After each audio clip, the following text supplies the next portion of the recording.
What do you got for me? Yeah, what do you got for me? Baby, would you stand and fight? And if I disagree with the decision I've had to make, I will work with the legislature and the governor to try to change the law so that it better fits the values of what we're looking for here in Wisconsin. And we have an attorney general right now. I mean, frankly, he's more interested. You ask about some of these lawsuits. He's fighting for transgender surgery for kids right now in a couple of them.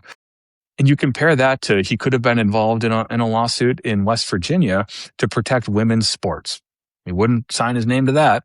We've got a situation going on in New Richmond, Wisconsin, where they've got a biological boy into I think it's a girl's bathroom that he's not standing up and fighting to protect women and girls' private spaces, bathrooms, and sports. And as an attorney general, I can promise everybody I will be standing up to protect women and girls, their spaces, their bathrooms, locker rooms, and sports.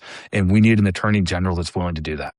Yeah. And thank you, sir. Thank you for bringing that up too, because again, coming back to this whole theme of the entire election season, and I think Tom Tiffany is the one who started calling it, this is common sense versus crazy.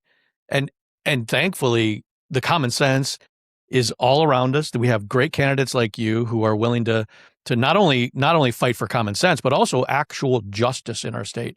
So thank you so much. I know we've only got a couple of minutes before you have to run. What is the best way for my audience to reach out if they want to learn more from you or help out your campaign? Yeah. Well, number one, you can go to erictoney.com. You can get all of our social media links on there as well and follow us on social media, which is always a great help. But one of the things we need everybody to do across Wisconsin, whether the polling says people are up, down, or tied, it doesn't matter. And I think we just saw in that Democrat gubernatorial primary, polling isn't always accurate because it's all about turnout. And so what we need everybody doing between now and November 3rd, talking to your friends, your family, colleagues, other like-minded people, and asking them, what's your plan to vote on November 3rd? Because we know some of our best voters are in some of these rural areas, and we've got great voters all across Wisconsin, but we're seeing greater turnout sometimes in northern, central, western Wisconsin.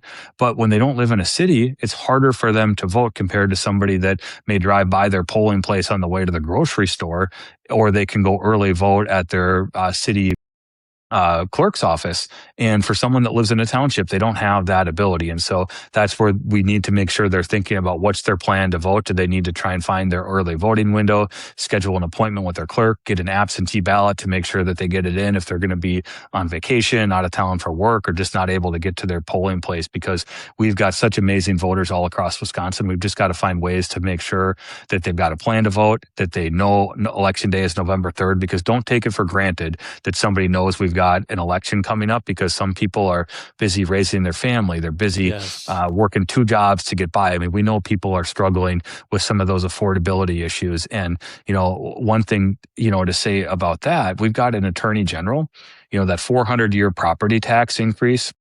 You don't get to hold Toney Evers accountable on the ballot for it on November 3rd, but you do get to hold Josh Kaul accountable for it, because he fought all the way to the Wisconsin Supreme Court to make sure that you had a 400-year property tax when he could have been the voice of reason, fighting against it, giving the legal framework to the Wisconsin Supreme Court to say this is unconstitutional, this is wrong, we can't be raising people's taxes for 400 years. Instead, he fought to put it in place. And so when you're thinking about what your property tax bill looks like, we can have an attorney general that's going to stand for you, not someone like Josh Kaul, who once again failed and was too weak to stand up to the left-wing radicals. I want you